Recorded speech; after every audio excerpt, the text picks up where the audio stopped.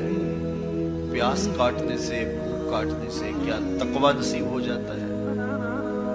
صبح سے لے کر شام تک روزہ رکھنے کی تلقین کی گئی.